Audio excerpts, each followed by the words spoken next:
সহযোগিতা কামনা করছি।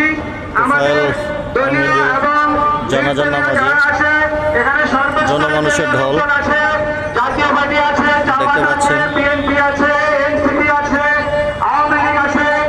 পর্যাপ্ত পরিমাণে পুলিশের ব্যবস্থা করা হয়েছে। শান্তি শৃঙ্খলা বজায় রাখবেন এবং নেতার জানাজাটা যাতে সুন্দর স্বভাবে আমরা জানাজা পেরিয়ে তাকে দাফন করতে পারি। আপনাদের কাছে অনুরোধ, আপনারা কেউ বিশৃঙ্খলা করবেন না। আপনারা সবাই ধৈর্য সহকারে নেতার জানাজাটা সম্পন্ন করার সুযোগ দেন। আপনাদের কাছে অনুরোধ, আপনারা কেউ বিশৃঙ্খলা করবেন না। কেউ বিশৃঙ্খলা করলে নেতার আত্মা কষ্ট পাবে। সরকারি স্কুল মাঠ প্রাঙ্গণে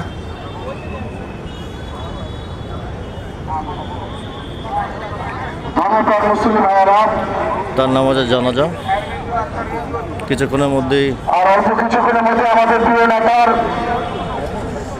মরদেহ মাঠে প্রবেশ করবেন।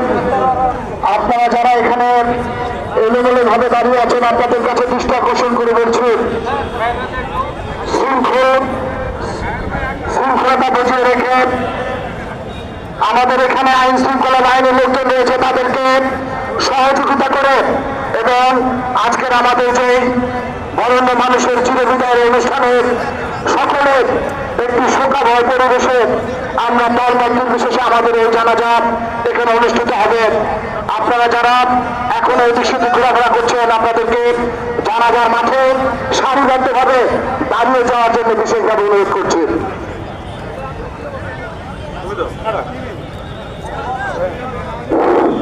আসসালামু আলাইকুম। আজকে আমরা এমন একজন ব্যক্তির জানাজা পড়তে এসেছি, বঙ্গবন্ধুকে দেখিনি, যার প্রতিচ্ছবি তোমাদের মাঝে দেখে আমরা বঙ্গবন্ধুর আদর্শ উদ্দেশ্য সবকটা গুণ তোফায়েল ভাইয়ের ভিতর ছিল এবং আমরা তা অনুকরণের চেষ্টা করছি। কিন্তু আসলে এইরকম ইতিহাসে এরকম পুরুষ যে আর জন্ম হবে আমার মনে হয় না।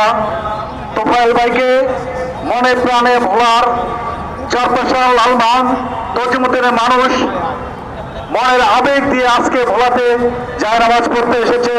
আমি সকলের কাছে বিনীতভাবে অনুরোধ করব, তোফায়েল ভাইয়ের জন্য সকলে যেন দোয়া করে এবং আল্লাহ রাব্বুল আলামিনের কাছে বলবো, আল্লাহ যেন তোমাদেরকে ব্যস্তবাসী করুক। এই বলে আমি আর বক্তব্য শেষ করছি।